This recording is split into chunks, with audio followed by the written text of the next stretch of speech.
Good evening, student. Gyanjyoti Digital Class le সকলোকে স্বাগতম জনাইছো। আজি আমি লৈ আহিছো ম্যাথছৰ ক্লাস 10ৰ ম্যাথছৰ দুটা চলকত থকা ৰৈখিক সমীকৰণজোৰ। ইয়াৰ পৰা আমাৰ কেনেকুৱা ধৰণৰ কোৱেশ্চন কৰিব আহে। আমি প্ৰথম চাও যে দুটা চলকত থকা ৰৈখিক সমীকৰণজোৰ। দুটা চলক মানে কি বুজাই আছে? আমি আগতে পাইছো ৰৈখিক সমীকৰণ বুলি কোৱা মাত্ৰক আমি কি বুজি পাও? ax plus b equal to 0 যেনিবা। ইয়াৰ সদায় পাৱাৰটো কি আছে? 1 আছে। তাৰ মানে আমি হেতুক বুজি পালো ৰৈখিক সমীকৰণ। এতিয়া একে ধৰণে আমাক কি কৈছে যে দুটা চলক মানে এটুক চলক বুলি কয়। এনেকুৱা চলক দুটা থাকিব লাগিব। এতিয়া এটা x ধৰিলো চলক আনটো চলক y হল। তেনেকুৱা টাইপত থাকিব পাৰে। ax plus by plus c। ইয়াতে চলক আমি কেটা ললো? দুটা ললো। এইটো এটা চলক, এইটো এটা চলক। গতিকে আমাৰ ইয়াত এটো ৰৈখিক সমীকৰণ সবে চাব পাৰে। ইয়াৰ পাৱাৰৰ ওপৰত কি আছে? 1 আছে। এতিয়া এনেকে আমি এখিনি কৰিম যে দুটা চলকত থকা ৰৈখিক সমীকৰণজোৰ। এতিয়া আমি শিকিলো প্ৰথম কেনেকে ৰৈখিক সমীকৰণটো উলিয়াব লাগে। ইয়াৰ পৰা আমাক এক্সামত কি আহে? কয় যে দুটা সমীকৰণ দিয়া আছে, সমীকৰণ দুটাই পৰস্পৰ কটাকটি কৰে নে নকৰে বা সমীকৰণ দুটা মিলি যায় নেকি, তেনেকুৱা ধৰণৰ দিয়া থাকে। এতিয়া আমি হেতুকে কেনেকেনো উলিয়াব পাৰে আমি তাকে চাও। প্ৰথম কথা আমাক কি কৈছে? আমি সদায় তেতিয়া সমীকৰণ দুটা লম। এটা প্ৰথমটো হলো ax plus by plus c equal to 0। ইয়াক এক নম্বৰ সমীকৰণ দিলো। আন এটা সমীকৰণ লৈ ললো ax plus ৰৈখিক সমীকৰণ বুলি ক'লে একেটাই থাকিব plus c equal to 0। এটো হৈ গল আমাৰ 2 নম্বৰ সমীকৰণ। এতিয়া আমি এক নম্বৰ যেতিয়া সমীকৰণ দিলো, এক নম্বৰ সমীকৰণৰ কাৰণে ইয়াক সদায় a1 b1 c1 আৰু 2 নম্বৰ সমীকৰণৰ কাৰণে a2 b2 c2 ধৰি লম। তেতিয়া আমাৰ কি হ'ব? সমীকৰণটো x ৰ আগত আমাৰ কিবা এটা সংখ্যা থাকিব, তাক আমি a বুলি ধৰি ল'ব পাৰিম, a1 বুলি ধৰি ল'ব পাৰিম। ধৰি লৈছো এক্সাম্পল হিচাপে যেনিবা চালো মই 2x plus 3y plus 4 equal to 0। একে ধৰণে আন এটা এইটো এক নম্বৰ সমীকৰণ ধৰি ললো। আন এটা ধৰিলো 5x plus 4y plus 3 equal to 0। এইটো যেনিবা 2 নম্বৰ সমীকৰণ। এতিয়া ইয়াৰ পৰা আমি ক'ব পাৰোঁ ন যে a1 ৰ ভ্যালু কিমান হ'ব? এক নম্বৰ সমীকৰণৰ এটো a1 ৰ ভ্যালু, এটো নিচিনা কি হৈছে? a1 ৰ ভ্যালু, এটো b1 ৰ ভ্যালু, এটো c1 ৰ ভ্যালু। a1 equal to পালো 2, b1 equal to 3, c1 equal to 4। 2 number সমীকৰণৰ বা 2 নম্বৰ ভ্যালুখিনি পাই যাম। a2 এটো a2 ৰ ভ্যালু আছিলে 3, b2 এটো b2 value equal to 4, c2 equal to 3। এইকেইটা আমি উলিয়াব পাৰিলো। প্ৰথম কথা হ'ল কি আমি এইকেইটা কেনেকে উলিয়াব পাৰো তাক জানিব লাগিব। তাৰ পিছতহে আমি বাকিখিনি কেনেকে কৰিব পাৰো শিকিম। এতিয়া আমি আহো ফাৰ্স্ট এইখিনি কৰিব পাৰিলে হৈ গ'ল। এতিয়া মই এইখিনি নাই বুলি ধৰি ললো। ঠিক আছে, এইখিনি মই মোহাই দিম, এইখিনি মোক নালাগে। এতিয়া আমাক কোৱেশ্চনত কি ক'ব? প্ৰথমতে ক'ব যে সমীকৰণজোৰ পৰস্পৰ কটাকটি কৰে। প্ৰথমতে ক'ব সমীকৰণজোৰ পৰস্পৰ কটাকটি কৰে। তেন্তে আমি কি হ'ব? আমাৰ ইয়াৰ কাৰণে এটা ফৰ্মুলা আছে, আমি সেইখিনি মনত ৰাখিব লাগিব। a1 ৰ ভ্যালু ইয়াত আহি যাব। ফৰ্মুলাটো হ'ল a1 divided by a2 not equal b1 by b2। এইটো আমি কৰিব লাগিব। এইটো হলে আমাৰ কি কৰিব? পৰস্পৰ কটাকটি কৰে। যদি আমি তেনেকুৱা পাওঁ তেতিয়াহ'লে আমি গম পাম কি পৰস্পৰ কটাকটি কৰে। একে ধৰণে আৰু এটা দিব সমীকৰণজোৰ পৰস্পৰ মিলি যায় যেনিবা। কেনেকে এপ্লাই হয় মই অংক কৰি দেখুৱাই দিম এক্সাম্পল এটা দি। প্ৰথম এই ফৰ্মুলা কেইটা জানিব লাগিব। সমীকৰণজোৰ মিলি যায়। যদি সমীকৰণজোৰ মিলি যায় বুলি কয় তেতিয়া আমি কি কৰিম? গোটেইকেইটা ইকুৱেল হ'ব লাগিব।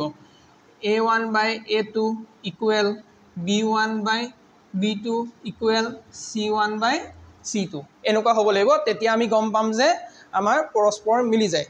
তাৰমানে আমি কেনেকুৱা ক্যালকুলেশন ধৰক কৰি আছো, ইয়াত ভ্যালু আছে, ইয়াতো ভ্যালু আছে, ইয়াতো আছে। আমাৰ এনেকুৱা কেতিয়াবা এনেকুৱা হৈ যাব পাৰে। চাবচোন 1/2 equal to 1/2 equal to 1/2 এনেকে তিনটা সেম পাম। তেতিয়া আমি গম পাম যে আমাৰ এই সমীকৰণ দুটা মিলি যাব কাৰণ ইয়াত সমীকৰণ কেইটা আছিলে সমীকৰণ দুটা আছে সমীকৰণ দুটা মিলি যাব এনেকুৱা ধৰণৰ ক্ষেত্ৰত কেনেকুৱা হ'ব পাৰে এক্সাম্পল জাষ্ট ধৰি দেখাইছোঁ 1/2 ধৰক ইকুৱেল এফালে আহিলে 1/4 যেনিবা এইটো আৰু এইটো সমান হৈছে নেকি নাই হোৱা যদি আমি কি ক'ম নট ইকুৱেল তাৰমানে ইয়াৰ লগত হৈছে তেতিয়াহ'লে আমি কি বুজি পাম সমীকৰণ দুটা কটাকটি কৰিব যেনেকৈ এক্সাম্পল বুলি এইকেইটাত দেখাই দিছোঁ জাষ্ট আৰু লাষ্ট এটা পইণ্ট আছে সেইটো লিখি ল'ব সমীকৰণযোৰ সমান্তৰাল সমীকৰণযোৰ সমান্তৰাল হ'ব সমীকৰণযোৰ সমান্তৰাল কেতিয়া হ'ব এতিয়া সেইটো আমি এতিয়া চেক কৰিব লাগিব সমীকৰণযোৰ সমান্তৰাল হ'বলৈ হ'লে এটা ফৰ্মুলা আছে a1/a2 equal b1/b2 but not equal c1/c2 এনেকুৱা হ'ব লাগিব তেতিয়া আমি গম পাম যে সমীকৰণযোৰ আমাৰ সমান্তৰাল হ'ব এতিয়া সমীকৰণযোৰ সমান্তৰাল হ'বলৈ হ'লে কি হ'ব লাগিব a1/a2 equal b1/b2 equal not equal c1/c2 এতিয়া ইয়াত যদি মই এক্সাম্পল হিচাপে দেখাব যাওঁ কেনেকৈ দেখাম a1/a2 যেনিবা ধৰি ল'লোঁ 1/2 এইফালৰটো তেতিয়া কি ওলাব b1/b2 ইকুৱেল ওলাব এই দুটা ইকুৱেল লৈছে ইফালৰটো আকৌ কি ওলাব বেলেগ এটা ওলাব ধৰক 1/4 তেতিয়া আমি কি হ'ব এইটো কাটি দিম এনেকুৱা টাইপত যদি আমি দেখা পাওঁ তেতিয়া আমাৰ গম পাম যে সমান্তৰাল হ'ব সমীকৰণ দুটা এতিয়া আমাৰ মেইন আজি ফৰ্মুলাকেইটা আছিলে এইটো কেনেকৈ আকৌ এবাৰ মেমৰাইজ কৰি দিছোঁ স্পীডত চাই লওক প্ৰথমতে আমি ৰৈখিক সমীকৰণ দুটা লৈ ল'লোঁ একটা 1 নম্বৰ সমীকৰণ দিলোঁ 2 নম্বৰ সমীকৰণ দিলোঁ 1 নম্বৰ সমীকৰণ দিয়াৰ কাৰণে ইয়াক 1 ABC মানকেইটা 1 1 1 ধৰি ল'লোঁ 2 নম্বৰ সমীকৰণ দিয়াৰ কাৰণে তাক 2 2 2 ধৰি ল'লোঁ তেতিয়া আমি এনেকৈ যেতিয়া আমাৰ ইয়াত দিয়া থাকিব দেখাইছিলোঁ কেনেকৈ সমীকৰণ দুটা দিলে কেনেকৈ a1 a2 মান উলিয়াব পাৰিম তেনেকৈ আমি a1 a2 মান উলিয়াম তাৰপিছত এই ফৰ্মুলাকেইডাল লগাই দিম যদি আমাক সোধে যে সমীকৰণযোৰ কটাকটি কৰে নেকি যদি সোধে তেতিয়াহ'লে এইটো ফৰ্মুলা ফ'ল' কৰিব আৰু যদি কয় যে সমীকৰণযোৰ মিলি যায় তেতিয়াহ'লে এইটো কৰিব আৰু যদি কয় সমীকৰণযোৰ সমান্তৰাল হ'ব তেতিয়াহ'লে এইটো হ'ব এইকেইটা ফৰ্মুলা ইউজ কৰি আমি এতিয়া কৰিম আৰু আমি এতিয়া নেক্সট ষ্টেপখিনি কৰিবলৈ আৰম্ভ কৰোঁ কেনেকৈ এইকেইটাৰ পৰা আমি চাব পাৰোঁ মই এই ছাইডত কৰি ল'ম আপোনালোকে এইটো ছাইডত থাকক কোনটোৰ লগত মিলে মিলে চাই গৈ থাকিম কিতাপৰে এটা লৈ লৈছোঁ এক্সাম্পল হিচাপে এক্সাম্পল সমীকৰণ দুটা দিছে x minus twice y equal to 0 আৰু এটা দিছে thrice x minus 4y minus 20 equal to 0 এইটো পা আমাক এতিয়া কৈছে যে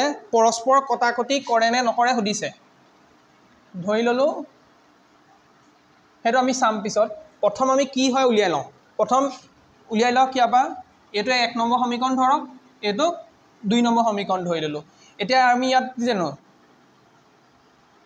আমি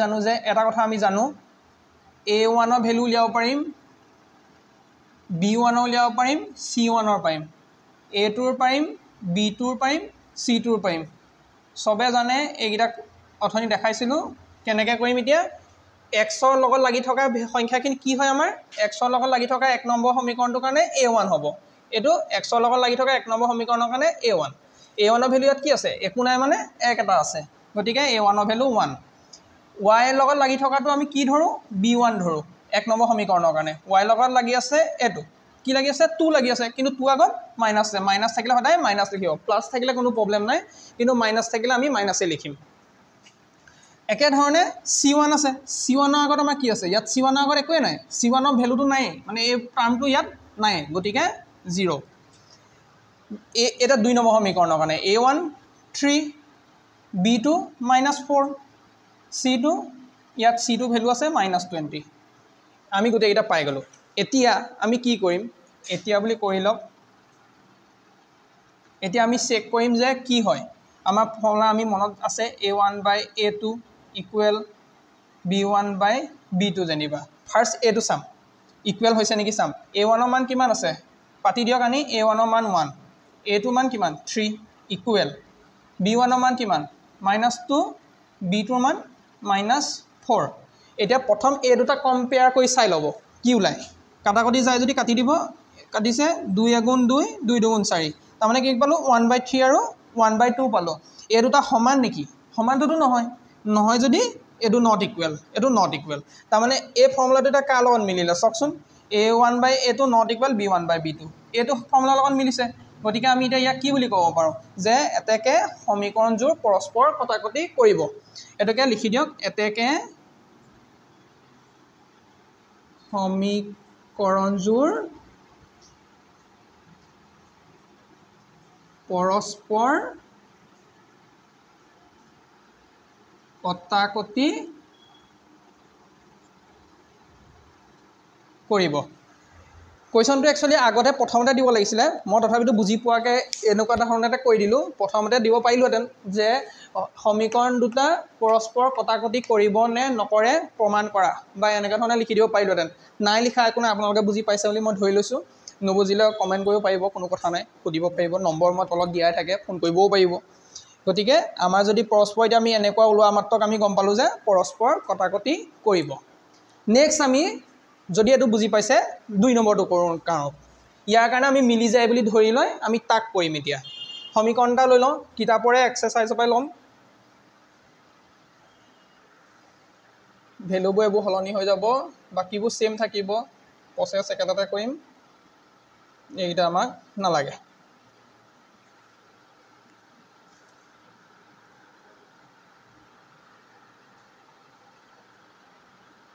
ওকে সমীকৰণ দিয়া আছে এক্সাৰসাইজ 2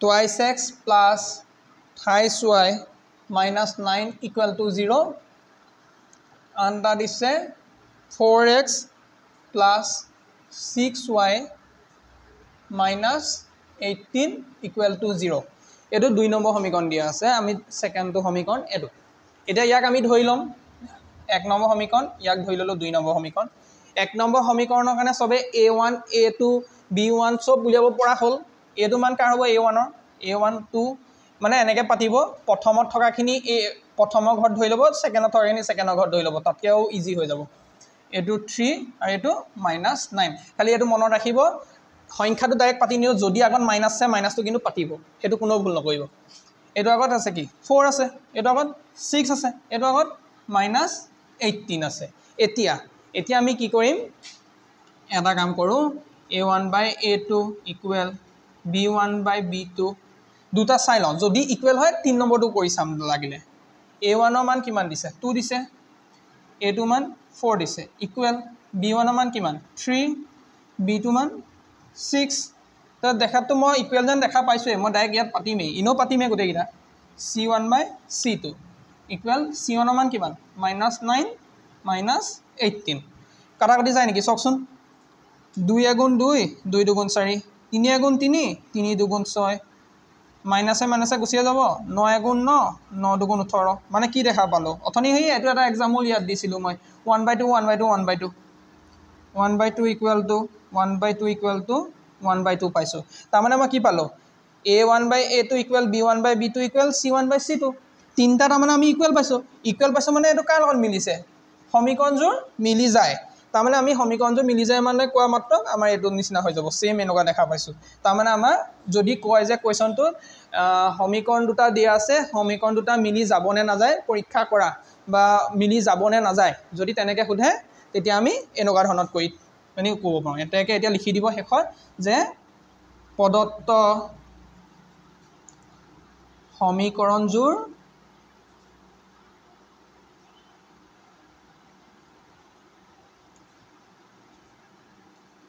মিলি যাব বাস এইখন লিখি দিলে হৈ গল এইটো আছিল আমাৰ সেকেন্ডটো এক্সাম্পল আমি ইয়াৰ পিছত কৰিব লাগে থাৰ্ডটো কাৰণে কৰিম ভালকৈ চাওক আপোনালোকে বুজি পাইছেনে নাই চাব মোক জনালে আমি নথৈ আনন্দিত হ'ম কাৰণ আপোনালোকৰ কাৰণে ভিডিঅ'খিনি বনাইছোঁ গতিকে থাৰ্ড এক্সাম্পলটা লৈ লওঁ কিতাপৰ পৰাই ল'ম 3 নম্বৰ আমি এক্সাৰসাইজটো লৈছোঁ এইখিনি সেম থাকিব 3 নম্বৰটোৰ কাৰণে এটা প্ৰম্পট কৰি দেখাই দিছোঁ এইকেইটা মোহাই দিওঁ 3 নম্বৰটোৰ কাৰণে বেলেগ হ'ব এইকেইটা বেলেগ হ'ব এই দুটা বেলেগ হ'ব এই দুটা বেলেগ হ'ব মই আৰু নুমুহাকৈ কৈ আছোঁ আপোনালোকে বহিত খালি পাতি যাব আকৌ সেইটো ভুল নকৰিব বেলেগ এটা এক্সাৰসাইজ 3 কাৰণে কৰিছোঁ বেলেগ এটা লৈ লৈছোঁ x plus twice y minus 4 equal to 0 and to twice x plus 4y minus 12 এটো y দেই minus 12 equal to 0 আকৌ দুটা আমি সমীকৰণ লৈ ললো নতুনকে ইয়াত এতিয়া আমি কোনটো কে নম্বৰ সমীকৰণ ধৰি লব প্ৰথম এটোক এক নম্বৰ সমীকৰণ ধৰিম এটোক দুই নম্বৰ সমীকৰণ ধৰিম এক নম্বৰ সমীকৰণৰ কাৰণে a1 ৰ মান কিমান b1 ৰ মান কিমান c1 ৰ মান কিমান সবে জানে a1 ৰ মান কিমান x ৰ আগত একো নাই মানে 1 এটা আছে b1 ৰ আগত কি আছে 2 আছে ইটো আগত -4 আছে ইয়াৰ আগত 2 আছে 4 আছে -12 আছে সবে হেতু কাৰণে এটো প্ৰথমতে উলিয়াব শিকাইছিলো কেনেকৈ উলিয়াই তথাপিতো ইমানো টান নহয় ইজিয়ে আইনো চাব আগতো ভিডিও গিটা স্কিপ কৰি বাৰে বাৰে চাব এটো উলিয়াব পাৰিলে গোটেই বাকিখিনি দিগদাৰে নাই আৰু গতিকে এতিয়া এটোক আমি কৰি চাও এটা কি হ'ব প্ৰথম এটো সদায় সবে পাতিয়ে লব কৰাৰ পিছত a1 ৰ মান কিমান পাতি দিয়ক ইয়াত আনি 1/2 ইকুৱেল b1 ৰ মান কিমান 2/4 c1 ৰ মান কিমান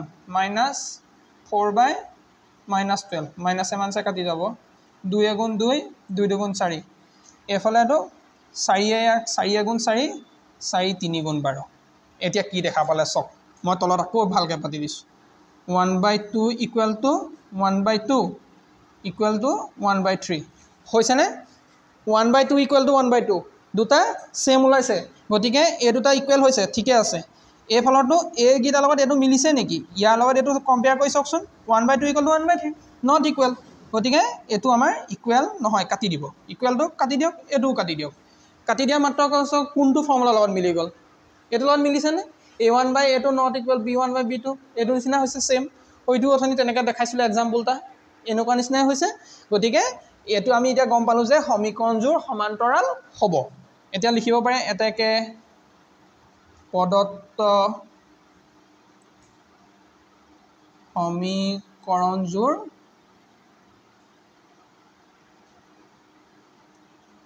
সমান্তৰাল হ'ব ধন্যবাদ আজিলে এইখিনি আছিল আমাৰ এটো চেপ্টাৰৰ ওপৰত আমাৰ দুটা চলকৰ ৰৈখিক সমীকৰণজোৰ তাৰ পৰা আমাৰ এনেকুৱা ধৰণৰ কোৱেশ্চন আহা দেখা যায় ইয়াৰ পৰা আৰু এটা আহে হেতু হল সংগত অসংগত বা পৰতন্ত্ৰ এনেকুৱাখিনি কিছুমান বস্তু আহে সেইখিনি আমি নেক্সট ভিডিঅত চাম ইয়াৰখিনি দেখালো ইয়াৰ যিখিনি আছে সৰি ইয়াৰ যিখিনি আছে আমাৰ এক্সাৰসাইজত চাব আপোনালোকে অনুশীলনীত চাব সেইখিনি প্ৰেক্টিস কৰিব এনেকুৱা ধৰণে কৰিব বেখিনি দৰকাৰ হলে মই কৰি দিম বাৰু কিন্তু আপোনালোকে প্ৰেক্টিস কৰি চাব পাৰিব লাগে বেছি টান নহয় এইখিনি একদম ইজি সিম্পল কেতিয়াবা এনেকৈ পৰীক্ষাত গোটেই তিনটা একেটা কোৱেশ্চনতে উলিয়াব নিদিয়ে আপোনাক এটা দি দিব তলত ক'ব যে তলৰ কোনটো হয় আৰু আজিকালি আকৌ এটা MCQ বেসিছত আহিবলৈ লৈছে গতিকে যুক্তি কথাও থাকে তাত দিয়াও তেনেকেও দিয়া থাকিব পাৰে কেনেকৈ হয় চাব আপোনালোকে এই তিনটা খালি ফৰ্মুলা মুখস্থ কৰি ৰাখিব একদম পুৰা মাইন্ডত সেভ হৈ যাব লাগে যাতে পুৰা সবে সেভ কৰি ৰাখিব পাৰিলে এই ফৰ্মুলাটো লিখি পিনি এনেকুৱা ধৰণৰ এইকন লিখি আপোনালোকে পঢ়া টেবুলৰ আগত মাৰি থৈ দিব যাতে প্ৰতিবাৰে দেখি মনত ৰয় ধন্যবাদ থ্যাংক ইউ বাই বাই